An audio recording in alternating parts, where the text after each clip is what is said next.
Good morning everyone, welcome to శాతం institute. ఈ రోజు మనం కానిస్టేబుల్ ఎగ్జామ్ రాసే అభ్యర్థులు ఎలా అటెంప్ట్ చేయాలి, ఎగ్జామ్ రాసే ముందు ఎలా ఉండాలి, ఎగ్జామ్ సెంటర్లో ఎలా ఉండాలో దాని గురించి మాట్లాడదాం. ఎగ్జామ్కి వెళ్ళే ముందు బయట ఎవరితో మాట్లాడకుండా ఫోకస్ లెవెల్స్ తగ్గించకుండా ఉండండి.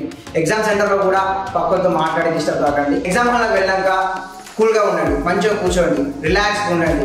ఫస్ట్ టైం రాస్తున్నా నెగిటివ్ ఉన్నాయి అవన్నీ మైండ్కి వెళ్ళి తీసేయండి. కూల్గా రాయండి. మంచి ఎగ్జామ్ ఎంత నీట్గా ఎంత పీస్ఫుల్గా రాస్తే అంత సక్సెస్ అయ్యే అవకాశాలు ఉంటాయి.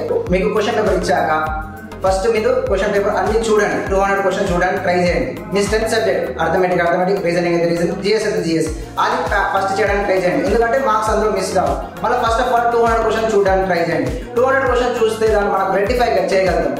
ఏవైతే మన ఈజీ క్వశ్చన్స్ ఉంటాయి కదా అవి మీరు ఫస్ట్ చేయడానికి మీకు స్ట్రెంత్, మీకు తెలిసిన ఆన్సర్స్ ఫస్ట్ క్వశ్చన్ పేపర్లో టిక్ చేయండి. టిక్ చేసిన తర్వాత పబ్లిక్ ఆన్ ది స్పాట్లో పెట్టండి. తర్వాత పెట్టి మీరు టెన్షన్ పడి ఒక దగ్గర మళ్ళీ మిస్టేక్ అయ్యే అవకాశం ఉంటుంది. కాబట్టి ఎప్పుడు అప్పుడే పెట్టడానికి ఫస్ట్ క్వశ్చన్ కూడా టిక్ చేయండి. మినిమం 4 to 5 క్వశ్చన్ కూడా టిక్ చేసిన తర్వాత ఆన్ ది స్పాట్లో పెట్టడానికి ట్రై చేయండి. ఇప్పుడు బబ్లింగ్ అంతా చేశాక మీరు ఫస్ట్ క్వశ్చన్ చూడండి, ఎన్ని అటెంప్ట్ చేసాము, మినిమం 60యా 70యా 80యా చూసుకోండి. మిగతా మీకు తెలిసే ఉంటాయి 50-50 ఇది చేస్తే వస్తుంది, బై ఛాన్స్ ఇది 2 ఇది 2 ఆప్షన్స్ ఇదా అదా అన్న కూడా ట్రై చేయండి, పెట్టండి, ఏం కాదు.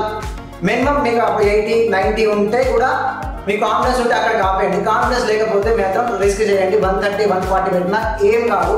నెగిటివ్ నేను అస్సలు డిస్టర్బ్ కాకండి, ఆ మైండ్కి అది తీసేయండి. మినిమం 130-140 రేంజ్లో పెడితే మీకు క్వాలిఫై అయ్యే అవకాశం ఎక్కువ ఉంటుంది. ఆల్ ది బెస్ట్ అందరికీ.